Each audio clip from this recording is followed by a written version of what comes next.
Hey guys, thank you so much for watching. Today we're going to be working on the 40-gallon breeder tank.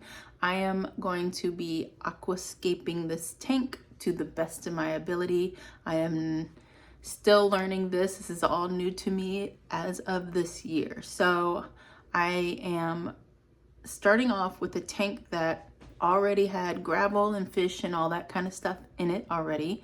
I emptied it all out, 99% of it out, but I did leave some things behind and I'm going to show you and tell you why. By the way, these are the two paint colors I'm picking between for this room. This is our office. This is where this 40-gallon tank is going to go. Once I paint this wall, then the tank will go up here. It was in another room, so it's been like this whole big old thing to get it all moved into here, emptied, moved in, and then this is the last step before getting it on this wall and aquascaping, blah, blah, blah. Anyway, let me show you this tank. So here's what's left in this tank, and I left this behind for a reason. So it's a little bit of gravel and there is a lot of like fish waste, dirt, all the things that goes along with keeping fish. And I left this behind because it is going to act as a fertilizer with my new setup. So I am following the father fish method, and he is on YouTube. I'll tag his account. And what that is a layer about probably like 1 inch or 2 of soil, then 2 inches of sand, which they'll call a sand cap. So that soil, and I'll show you guys, I'm actually going to, this will be one part of the fertilizer I'm adding to the soil. I'll add worm casings, blood meal, bone meal, if I still have those two out in the garage. I'm going to be adding that to that soil because that is what is going to help feed the plants once I plant this tank up. So the whole thing about this using soil and sand is that you want to create an ecosystem that has its own composting system, just like, in the garden, just like when we're planting things outside and like a forest, how that kind of thing works, where the leaves fall to the ground, they break down, become food for the plant. So this is the same idea as that, except for it's in a fish tank. So that waste breaks down, goes through the sand, and it composts down into that soil, and then those plants are able to utilize that nutrient that is there and left over. So that's why I'm leaving this gunk in here, because this will be part of that composting ecosystem, and it might even help jumpstart that process also, because everything that's going to be coming back into this will be new. I am going to use my same filter that I use with the prior fish. No filter change, because I want all of that microbiome and all that stuff that's good in that filter to help get this water ready for the next round of fish. So that's why I'm doing what I'm doing. And I am not sure if I have enough soil and sand quite yet. So that's what we're waiting for. I did buy a bag of soil. I don't know if it's enough, but I am going to toss it in here, and I'm going to toss my fertilizers in here, and we'll see how far we can get. So here's the soil that I bought, and you can use soil from outside, out in the ground. You can dig up soil and use that. You can use potting soil. So this is what I'm going to use, and I hope that it will be enough for this tank. I'm only looking to take that soil up probably about here, like so, super low, and then we'll have sand will be the next layer. Also, I wanted to note that I am going to clean the sides down. Once I get the soil and sand loaded back up here, I'll clean it off as best I can with water. We're not trying to add any soaps or anything into this setup. I don't want to introduce any of that here, but I will do my best to kind of scrub all this stuff off. This is just like, from, this is where the filter was. And so like whenever the water gets low, that, you know, it kind of splashes. So this is like splash, tank water splashing around. So we'll do our best to clean up the sides and all this kind of stuff once we get our soil and sand set up in here.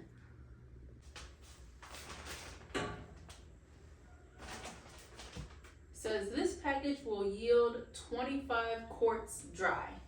So let's see. Cut it open. Try not to make a mess, which I'm very good at doing. I'm great at making messes.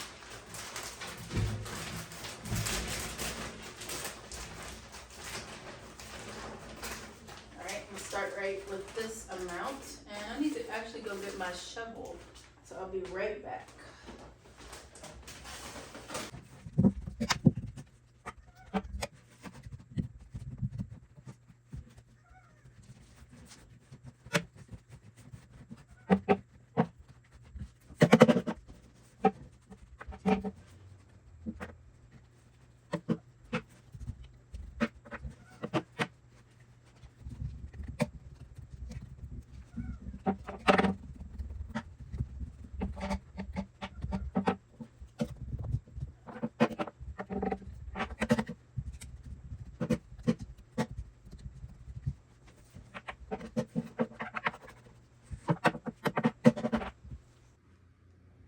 So this actually worked out really good, this soil.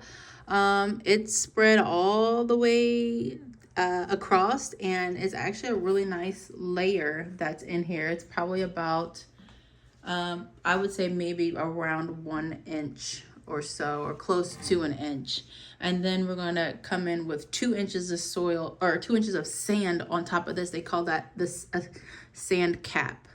So I'm really excited, and I still have some soil left over, which is great because I have so many houseplants that need repotting. But look at that, that looks amazing. So the next step, which won't happen this second, but it is to add my fertilizers. Actually, let me go get my fertilizers because that I can't do. But I was thinking ahead of where we wet this down. We want to get this moist before we add the sand cap.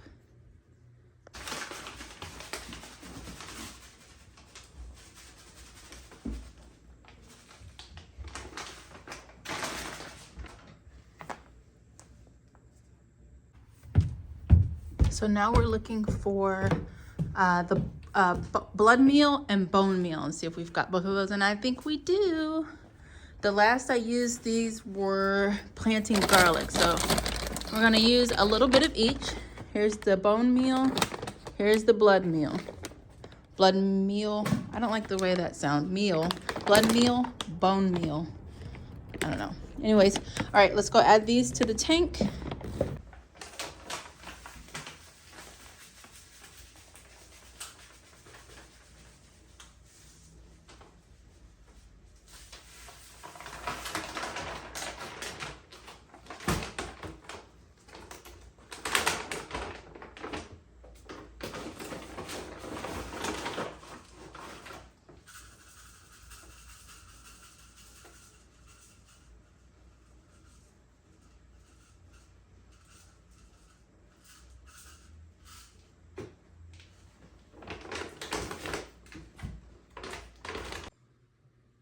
So I added all 3 fertilizers, worm castings, blood meal, and bone meal.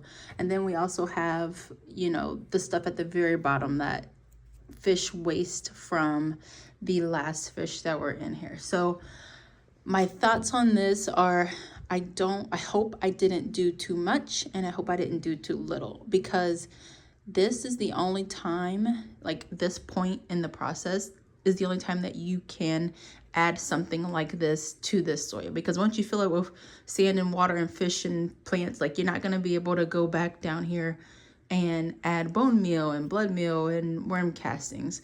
You would use a different type of fertilizer to fertilize your plants in this tank. So they have capsules that you can stick into the soil. They also have liquid fertilizers that you can put in to feed plants that feed in the water column. So they feed from the water as opposed to nutrients down in the soil.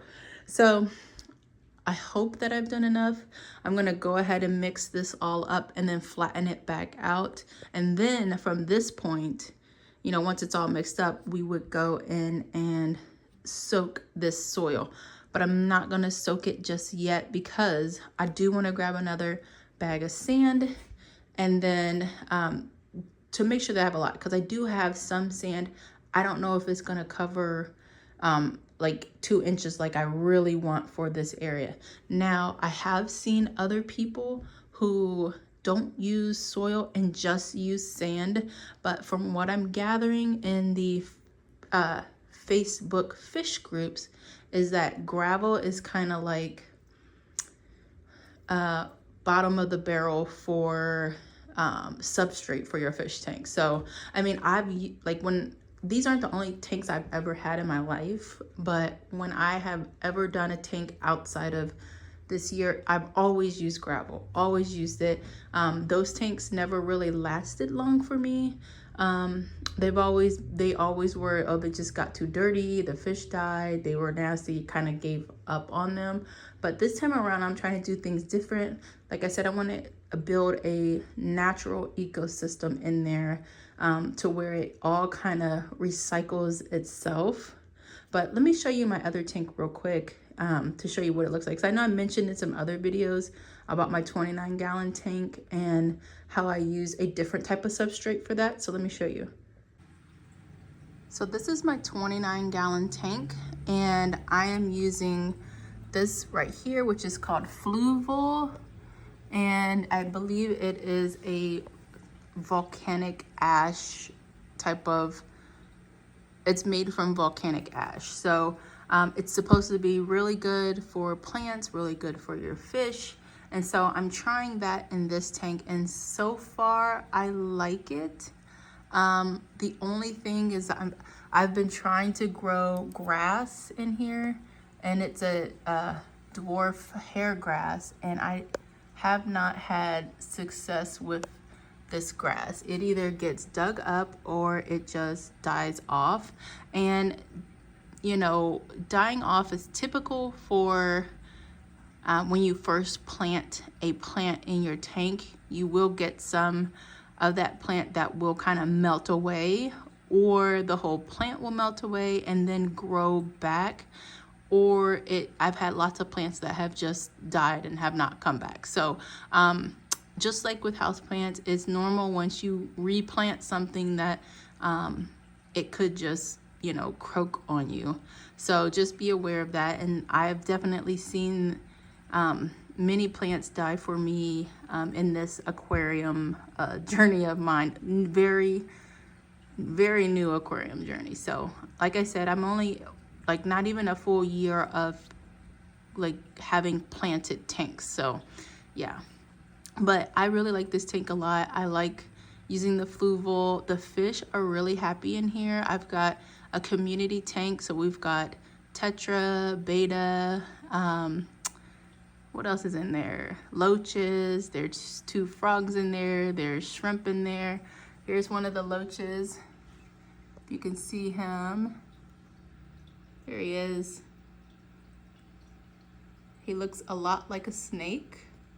You can see him right there. They are so happy in this tank. The loaches were in the 40-gallon, which they had a lot more space, but it was very flat and didn't have very many plants in it. But they seem really happy in here. They're always like up and doing stuff all over the tank. They're really fun fish to keep. And I think what else is in there? It says shrimp, female betas, tetras, loaches, frogs, guppy. There's one male guppy there. He's so pretty. And then I've got like a variety of plants. There's mosses, there's banana plants, the dwarf hair grass that's managing to stay alive, ferns and things. So I'm not as familiar with plants, aquatic plants, as I am with house plants. So definitely a big learning curve there. So I'm still learning, but yeah. So that's this tank, and I have one other fish tank in here which is still using gravel. Let me show you. This is my lobster tank, and I kind of put him as in here as like an emergency situation because he was in the 40-gallon and he was uprooting plants, moving things around, killing fish. He was very, very destructive. So I got this 5-gallon and set it up really quickly, but I do plan to do something different for him down the road. He's actually hiding behind his little structure there, and he's got 2 goldfish friends, which he seems to like because they're still alive. They've been alive for a couple months now, so they're his buddies. But I am planning to upgrade this very soon because I do like this lobster, and I want to create a space that he can thrive in. So that is also on the menu after the 40-gallon tank.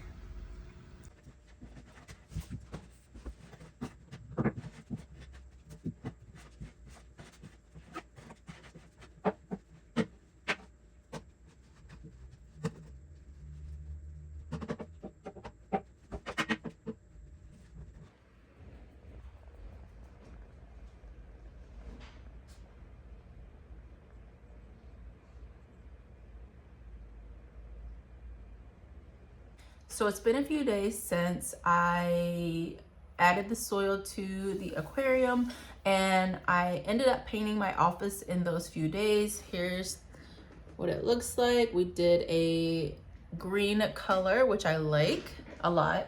It's on this wall too, like there. Anyways, so we painted it. So now I've got the aquarium pushed back against the wall. I need to now moisten that soil. And I didn't moisten it before because, you know, soil and gnats, wet soil and gnats, they kind of go hand in hand. So I decided to wait until I had more of my ducks in a row, which was painting the wall, getting buying the sand that I wanted to have for this, which was pool filter sand. That's what was recommended in some of the Facebook groups. I used prior to this sand, I use play sand, which is also okay. So I've got the pool filter sand, but first we're going to moisten this soil, then top it with the sand. Then we're going to plant our plants in, and then we're going to slowly add in water. And then we're going to set up our filter and allow that to kind of like, allow this tank to, what do they call it, cycle for a little bit. I do have a aquarium light coming on Thursday. I think that's when it's supposed to come. Let me see. I've got my Amazon up here, so just look really quickly. Yes, Thursday. So I have a Hygge light coming for Thursday. And what I've learned with plants about doing a planted tank is that you want to buy your light based on how many gallons your tank is. So I have 40 gallons. So I want to buy a light that is at least 40 watts or more. The more watts, the better to an extent. So I have a 40-gallon tank, and it is a deep tank. So I wanted to get a light that was a little over the 40, just so that light can reach the bottom of that tank, and it's kind of wide too. So I was hoping that getting a little bit over the wattage required would allow more plants to be able to be seen by the light. I don't know how to word that, but anyways, so I got a little bit more wattage. Let me see what I got. Colors.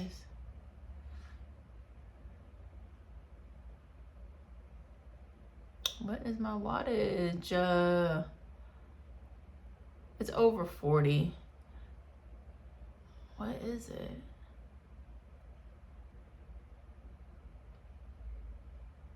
I don't see it right here, but anyway, when I was doing this, I did the research on it and found at the time, which is why I placed the order for it. Okay, let me see. 36. Okay, mine is 48 watts.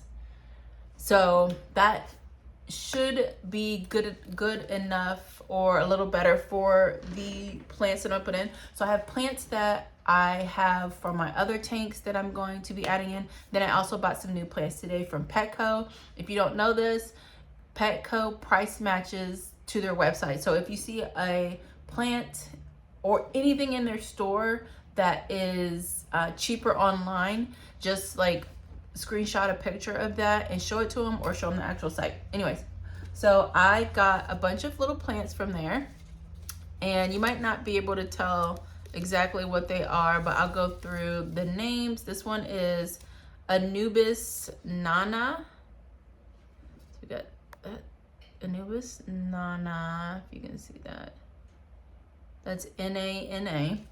And then we've got, and I like too, they'll also label if it's a foreground, mid-ground, background plant. And then this is like a grass, which is really cool. I don't know how to pronounce that. I tried it before I started the video and I'm like, I'm not going to even attempt to pronounce that. And then we've got this one, which is a mid-ground. It's Lobelia cardinalis. Here we go. And this is a whole different game for me because, you know, aquarium plants, I'm used to house plants and garden plants, but plants that are mainly grown in aquariums, I'm so unfamiliar with. This one is a mid-ground, so that's like in the middle of your tank. And this one is, yeah, I'll just let you see that. And then we've got another that's a background. This is Bacopa carolina, and I have been seeing this plant around that people really like Bacopa in their tanks, so I'm trying it out. It's a background plant, so that means that it's gonna get on the taller side. And then the last one I picked up today, this one is Anubis congenesis. So I hope I said that right. See if we got that there, but yeah, so I picked all these up today. Only one of them was full price. The rest were like $6.49, and then there were some like these guys and these tubes were $3.44. So definitely check their site and cross check with what they have in store, and then yeah, go ahead and get you some plants. And now these plants, as you can see, like this isn't in water.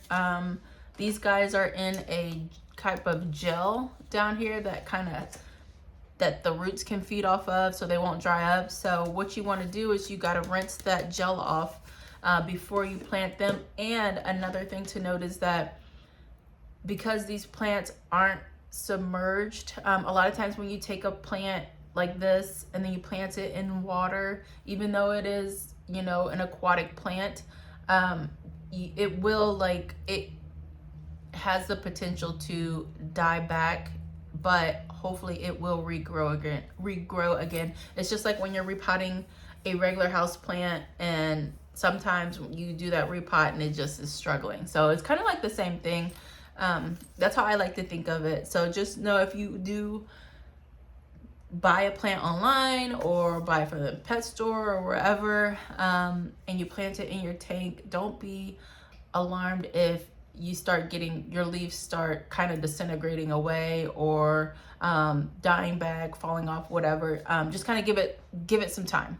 All right, so let's get to what we need to do. I've talked enough, and I think we're all on the same page as to what's gonna happen next. It's a gnat in here. Okay. I already started a mess.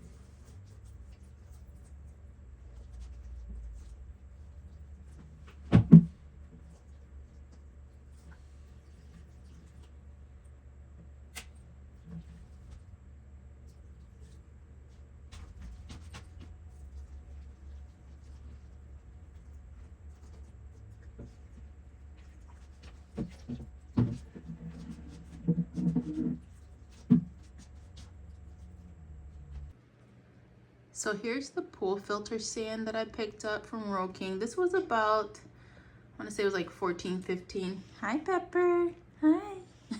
$14-15 for this. They did have a cheaper sand. It wasn't pool filter sand, but it was so grainy. And I thought that this, I'll just like, it was, I think it might have been like construction sand or something else, but I thought this would be better. Just stick with what, can you give me some space? Can you give me some space? What's this? Huh? Can you give me some space? I just wanna, okay, go. Thank you. Hi, Pepper. They're all in my business. Anyways, I thought that I'll just continue and go with what was suggested in the Facebook groups. But there was a cheaper sand. It was a lot grainier than this. This is pretty, it's almost like, it's like probably a couple steps above play sand. So what I'm gonna do, I probably should rinse this sand. Hi, baby. Hi, everybody wants to know what I'm doing. Hi. Okay, bye. I probably should rinse this, but I'm not going to, only because I don't have anywhere to rinse it right now. All of my buckets are in use. It's a little too cold outside to turn on the hose. We are covered in snow right now. Well, not covered, but we've got a lot of snow out right now. It's way too cold. So I'm just gonna put this in and then work on doing some of my fixtures that will be in the tank. So like this is, I think I'm gonna make this my centerpiece. This is a piece of driftwood that I got from TEMU. Actually, both of these are, and I'm going to glue some ferns to it that I have in another tank in the other room to kind of like, I don't know, I want to spruce it up. I really like this piece. I've had it, this is what was in the tank before, but it didn't have any plants glued to it. This time I'm going to glue some plants and see how that changes the look of this, and then we'll place this in the tank as well. So I decided to grab a glove and start mixing this by hand just to make this process much faster so that we can get on to capping this with sand. But I like this soil a lot. I definitely will use it for my houseplants, what I have left over. So we've got the soil and the water all mixed together. This is what it looks like. Actually, to me, it reminds me of brownie batter. And it's making me a little bit hungry. I would love to make a brownie this big. Anyways, I need to stop. Okay, so now I'm going to start adding my sand on top of this, and I'm gonna try to get 2 inches of sand on top of this. And I don't want them to, well, we don't want to mix the two together. So we want the sand to sit on top. So that's what I'm gonna try to do. It's a little extra wet over here, so I'm gonna try to be careful to not like get these two like too mixed up. But yeah, let's go ahead and dump that sand on there.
So now's the fun part of figuring out where you want your hardscape pieces to be. So I'm gonna test and see. I kind of want this, it was on this side last time. I kind of want it to be in the middle this time. So let's see how that actually would look.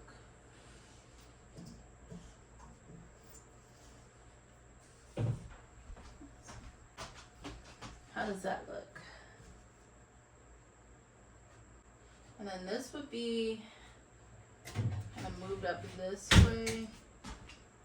So the back part would be a little bit open for air exchange. Let's see. I like it in the center. I really like it a lot. And I have another piece of driftwood where I need to figure out where to go. So let's see. But we'd have this centerpiece with plants all attached to it. Probably mostly attached to the lower areas here and like over here. This stuff up here, I probably won't attach anything to those. But then I have this piece here that like can be attached, have plants attached to it. It could be like something in the forefront like this. And then have some plants attached. Or it could go like that. We could pretty much do anything we want with it. So I kind of like the idea of having it up here because then that gives the tank a little bit of depth, which I like. But we'll have our background plants planted back here, our mid-ground plants, and then our foreground plants planted up here. And then we'll want to have ground space for our fish that like to swim down here, like our loaches, and then other types of fish that like to swim at the bottom of the tank. And then we'll have the space up here for our fish that like to swim mid-ground, and then fish that like to be at the top of the tank. Thank you guys so much for watching this video. I have to do a part 2 to this because this video is already really long, so come back for the second video. It should be out shortly after this one. Thank you guys so much for watching, and I'll see you in part 2 where we're planting and laying out our foundation for this aquarium. Bye.